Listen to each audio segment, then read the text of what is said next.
మీరు బాగోలేదని ప్రజలు చెప్తున్నారని మాజీ మంత్రి పేర్ని నాని అన్నారు. తప్పు చేసిన మంత్రులను కాదని కలెక్టర్లు, ఎస్పీలను తప్పుపడుతున్నారని మండిపడ్డారు. కలెక్టర్ల కాన్ఫరెన్స్ పేరుతో 2 రోజులు చంద్రబాబు కాలక్షేపం చేశారని వ్యాఖ్యానించారు. అధికారంలో ఉండి కేసులు మూసివేయించుకున్న ఏకైక తొలి సీఎం చంద్రబాబే అని పేర్ని నాని విమర్శించారు. ఎస్పీలు సరిగ్గా పనిచేయట్లేదంటే దాని అర్థం ఏంటి? నారా చంద్రబాబు నాయుడు గారు మీరు మీ మంత్రి మండలి పనితీరు బాగోలేదని కదా తప్పు మీ దగ్గర పెట్టుకుని దోషులను ఎవరిని చేస్తున్నారు?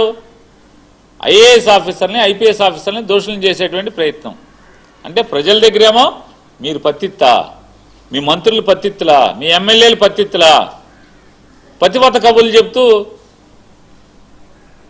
ఇవాళ మీరు కలెక్టర్లని ప్రజలకేమో వీళ్ళు పనిచేయట్లేదు. దాని అర్థం ఏంటి? చేతకాని ముఖ్యమంత్రి, చేతకాని ప్రభుత్వం అనే కదా ఏ చంద్రబాబు నాయుడు గారు? చేతకాని ముఖ్యమంత్రి, చేతకాని ప్రభుత్వం, మంత్రిమండలని కాదా ఇది? దీని అర్థం కలెక్టర్ల పనితీరు, ఎస్పీల పనితీరు ప్రజలకు నచ్చట్లేదంటే ఏంటి? వాళ్ళది కాదు, మీ పనితీరు అనేది కూడా గుర్తుపెట్టుకోమని చెప్తూ ఆయన ఇంకోటి మాట్లాడుతున్నాడు.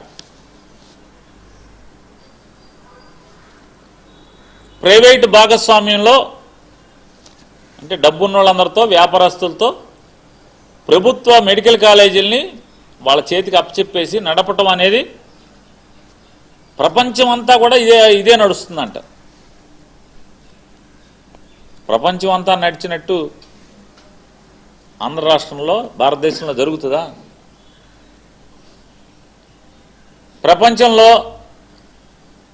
ఏ పాలకుడైనా, ఏ గవర్నర్ అంటే అక్కడ ముఖ్యమంత్రి కానీ లేదా ప్రధానమంత్రి కానీ అతని మీద అంటే అతను పాపాలు చేసి దోషిగా సాక్ష్యాధారాలను కూడా ఉండగా జైల్లోకి వెళ్ళి బెయిల్ మీద బయటకు వచ్చి, అంటే ఆరోగ్యం బాగాలేదని హెల్త్ కండిషన్స్ బెయిల్ మీద బయటకు వచ్చి మళ్ళీ ముఖ్యమంత్రిగా కేసులన్నీ మూయించుకున్నాడు ఎవడన్నా ఉన్నాడా?